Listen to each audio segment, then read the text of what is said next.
اس وجہ سے اللہ رب العزت نے ان بندوں کی اصلاح کے لیے اللہ رب العزت نے انبیاء علیہ السلام میں کتابیں نازل فرمائی ہیں، اور یہی انبیاء کا بھیجنا، کتابیں نازل فرمانا، یہ بندے کی اصلاح کے لیے ہے کہ بندہ اپنے رب کو پہچانے۔ جب بندہ اپنے رب کو پہچان لیتا ہے پھر اللہ رب العزت اس کے لیے جو سیدھا راستہ ہے وہ کھولتا ہے اور بندہ اسے سیدھے راستے پر چلتا ہے، یعنی سیدھے راستے پر چلنا اس کے لیے آسان ہو جاتا ہے۔ قرآن کریم میں اللہ رب العزت نے بہت سارے واقعات پہلے انبیاء کا ذکر فرمایا ہے۔ مقصد اس سے اپنے بندوں کی اصلاح ہے کہ وہ پہلے واقعات دیکھ کر اور سن کر ان سے عبرت حاصل کرے، اپنی رب کی ناشکری اور نافرمانی سے بچ جائے، اور قرآن کریم کے مختلف جگہوں پر اللہ رب العزت نے بہت سارے احکامات بھی نازل فرمائے ہیں اور اصلاح کے لیے طریقہ بھی بتایا ہے، کس طریقے پر انسان اپنی اصلاح کرے۔ اور بعض جگہوں پر اللہ رب العزت نے اپنے خاص بندوں کی صفت بیان فرمائی ہے، ان کے اوصاف بیان فرمائے ہیں کہ یہ اوصاف جب انسان اپنے اندر پیدا کر لے وہ اللہ رب العزت کے قریب ہو جائے گا، اللہ رب العزت اس سے محبت کرے گا۔ تو ان اوصاف میں سے کچھ صفت، کچھ اوصاف ہم نے گزشتہ جمعوں میں بیان فرمائے ہیں، جو اللہ رب العزت نے اپنے قرآن کریم سورہ فرقان کے آخری رکوع میں اللہ رب العزت نے تفصیل کے ساتھ ان اوصاف کی بیان فرمائے ہیں۔ ان اوصاف میں سے جو صفت تواضع، صفت عاجزی اور اللہ رب العزت کے سامنے شدیداری اور اللہ رب العزت کے احکامات پر عمل کرنا، اپنے آپ کو اللہ رب العزت کے حوالے کرنا، یہ وہ تمام خوبیاں ہیں، وہ تمام صفات ہے جو اگر کوئی بندہ اختیار کرے تو وہ اللہ کے رحمان کے خاص بندوں میں شمار ہو جائے۔ تو ان صفات میں سے ایک صفت یہ بھی ہے کہ اللہ کے خاص بندے وہ کسی انسان کو بغیر جرم کے، بغیر کسی قتل ناحق کے وہ کسی انسان کو قتل نہیں کرتے۔ وَلَا يَقْتُلُونَ النَّفْسَ الَّتِي حَرَّمَ اللَّهُ إِلَّا بِالْحَقِّ، کہ وہ کسی انسان کو قتل نہیں کرتے کیونکہ اللہ رب العزت نے اس کو حرام قرار دیا مگر حق کے ساتھ، چونکہ انسانیت کا قتل جو ہے وہ پورا زمین میں فساد کے مترادف ہے، اور ایک انسان کے قتل پوری انسانیت کا اللہ رب العزت نے قتل کیا، اور یہ سب سے بڑا سنگین جرم ہے کہ انسان کسی انسان کو قتل کرے۔ اس وجہ سے انسان کے جان مال دوسرے انسان پر اللہ رب العزت نے حرام کر دیا۔ بنی اسرائیل کے متعلق آتا ہے، اللہ رب العزت فرماتے ہیں من اجل ذلك كتبنا على بني اسرائیل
شادی شدہ انسان اگر زنا کا مرتکب ہو جائے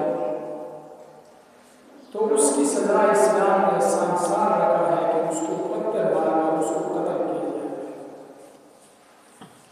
اور تیسرا یہ ہے کہ کوئی انسان اپنا دین اسلام کو چھوڑ کر مرتد ہو جائے اس کو 3 دن کے اندر اس کو قتل کیا جائے. یہ 3 وجہ ہے. اس کے علاوہ کسی انسان کو قتل کرنا جائز نہیں ہے. اس وجہ سے اللہ رب العزت نے فرمایا کہ الا بالحق.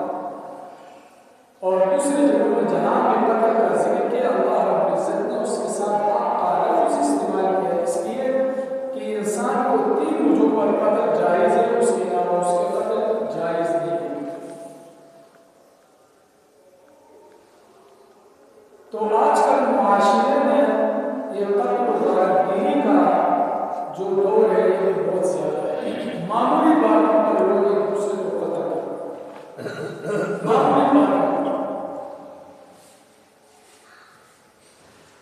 اور یہ اسلام میں حرام ہے. اس کا مرتکب جو ہے اللہ رب العزت نے اس کے لیے جہنم مقرر کیا ہے. وَمَن يَقْتُلْ مُؤْمِنًا مُتَعَمِّدًا فَجَزَاؤُهُ جَهَنَّمُ. جو بھی کسی مومن کو بغیر کسی وجہ کے قتل کرے گا جان بوجھ کر فَجَزَاؤُهُ جَهَنَّمُ. اس کا بدلہ جہنم ہے. اور اسلام ایسا زبردست مذہب ہے کہ اس میں صرف مسلمانوں اور ایمان والوں کی نہیں, یہاں صرف انسانیت کے قتل کو بھی حرام کر دیا ہے. چاہے وہ آدمی کسی دوسرے مذہب کا ہو, مسلمان ہی نہ ہو, اس کو بھی قتل کرنا اسلام میں جائز نہیں ہے. اسلام نے حرام قرار دیا انسانیت کے قتل. اس لیے حدیث میں آتا ہے کہ جو ذمہ یعنی مسلمانوں کی حکومت میں جو کافر وغیرہ رہتے ہیں تو ان کا قتل بھی کسی مومن کو قتل کرنے سے کم نہیں ہے.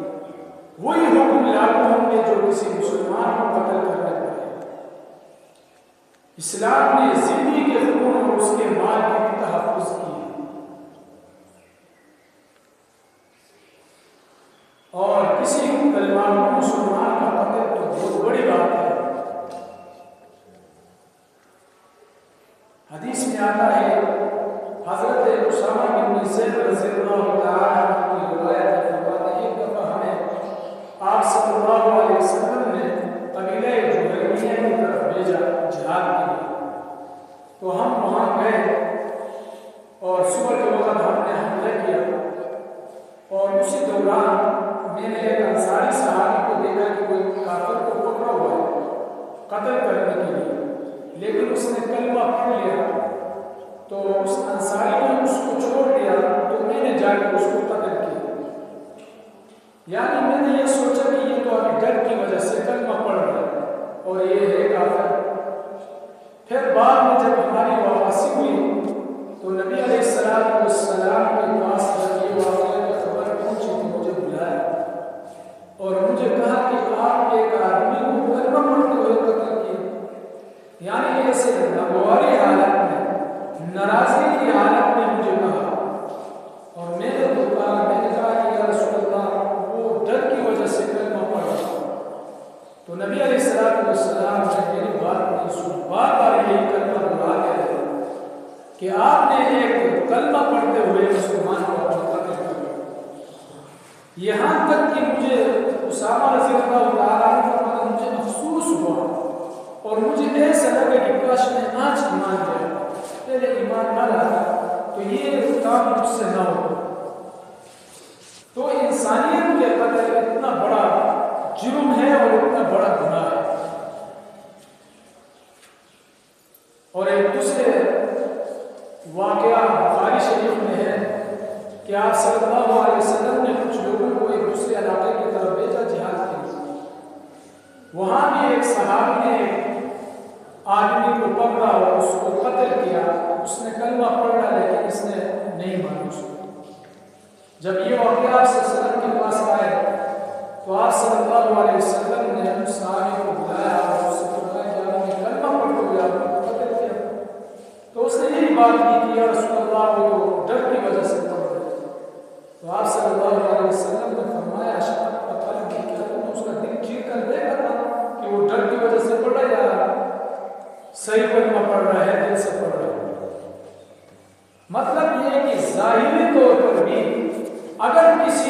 اسلام کا دعویٰ کیا، ایمان لایا، تو اس کی ایمان اور اسلام منظور ہے، اس کو قتل نہیں کیا جائے گا۔ اور یہ جنگ کے اصول ہے۔ اور جنگ کے علاوہ بھی کہ رسول اللہ صلی اللہ علیہ وسلم کے زمانے میں منافق بھی بہت سارے تھے۔ ایک دفعہ حضرت عمر رضی اللہ تعالیٰ عنہ آئے اور آپ صلی اللہ علیہ وسلم سے عرض کیا کہ یا رسول اللہ مجھے اجازت دے کہ ان منافقین کو ختم کر دو، ان کا سر قلم کر دو، یہ تو منافق ہیں، ان کا منافقت ظاہر ہو چکا ہے۔ آپ صلی اللہ علیہ وسلم فرماتے ہیں یہ بظاہر کلمہ ہمارا پڑھتے ہیں، اگر ہم ان کو قتل کریں لوگ ان کے اپنوں کو بھی قتل کریں، اور اس سے منع فرمایا ہے۔ تو یہ قتل جو ہے انسانیت کا، کسی ایک آدمی کا قتل بھی یہ انسانیت کا قتل ہے۔ وَمَنْ أَحْيَاهَا فَكَأَنَّمَا أَحْيَا النَّاسَ جَمِيعًا، کسی نے ایک انسان کو بچایا تو گویا اس نے پوری انسانیت کو بچایا۔ تو میرے محترم دوستوں، اور یہ کسی انسان کا قتل اتنا بڑا جرم ہے، اسلام نے ہر مسلمان اور مومن کی جان و مال کو کعبہ سے بھی زیادہ محترم قرار دیا۔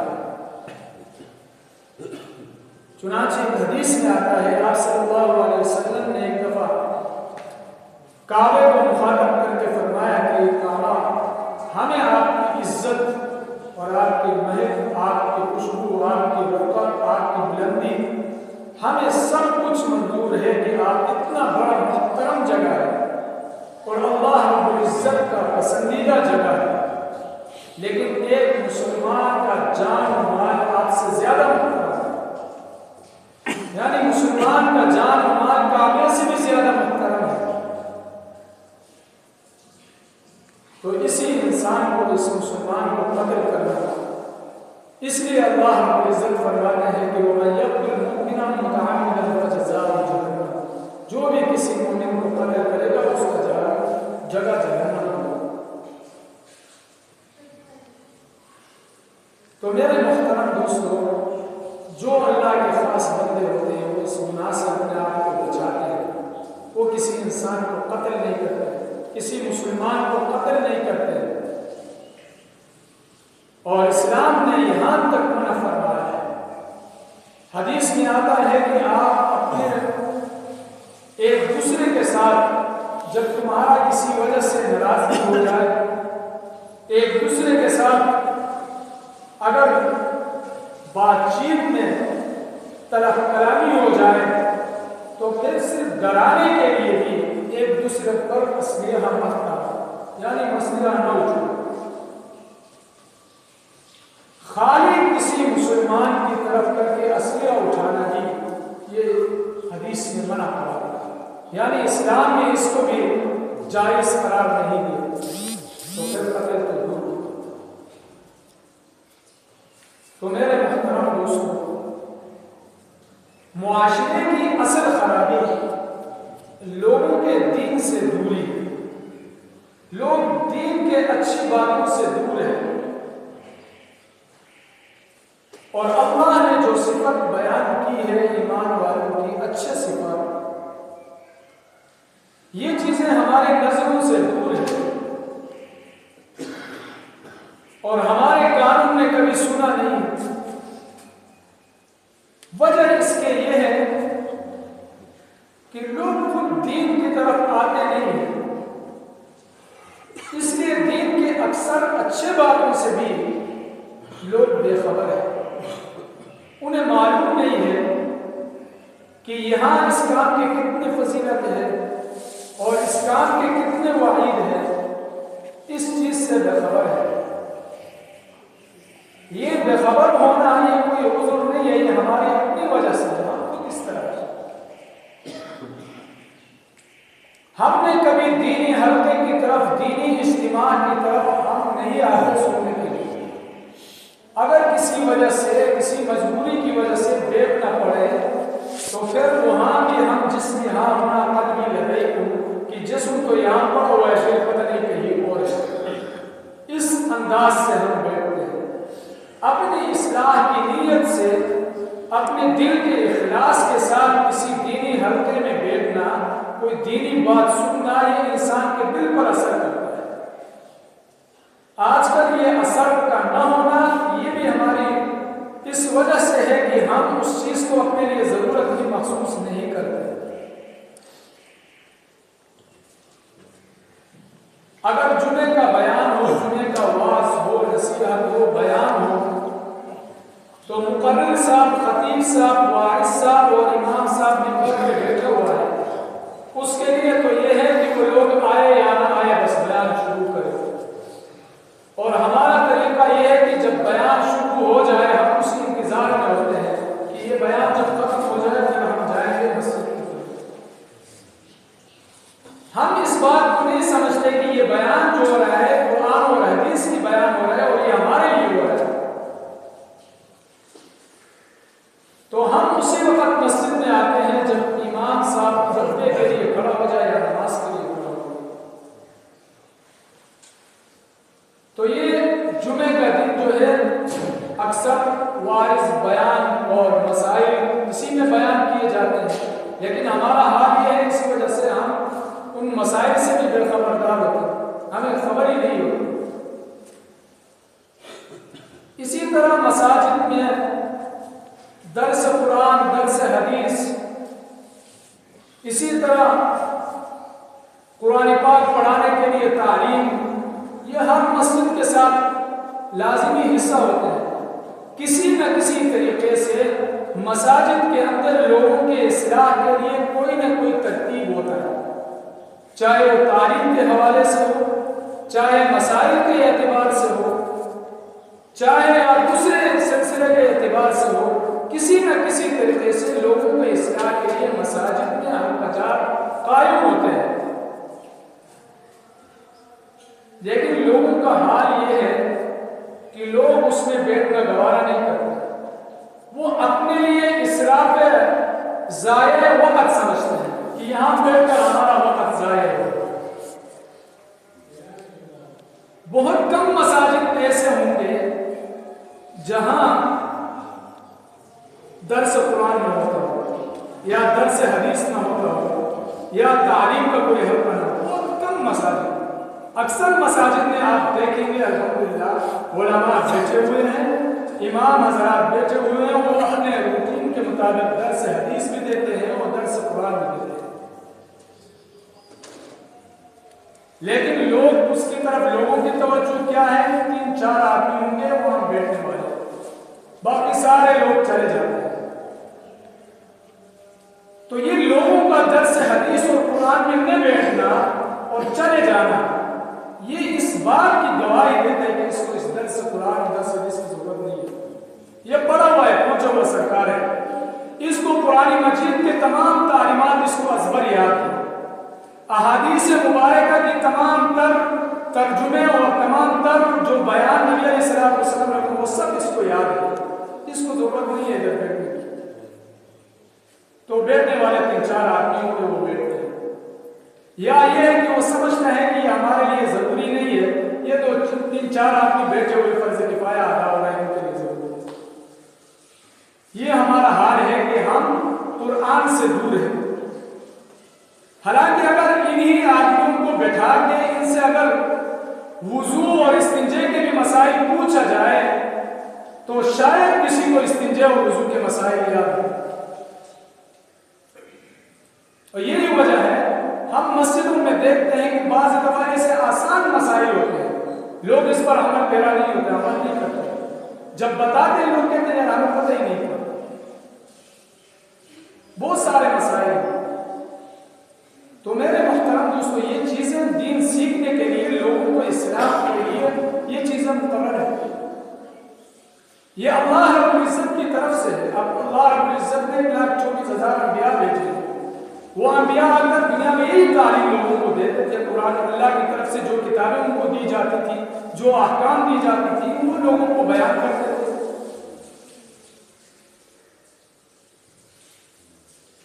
اور یہی تعلیم ہے۔ اور قرآن کریم کا ویسے بھی لوگوں پر حق ہے کہ وہ قرآن مجید کو پڑھے، سمجھ کر پڑھے، اس کے احکامات کو، اس معنی کو، اس کی تشریح کو، تفسیر کو سمجھیں۔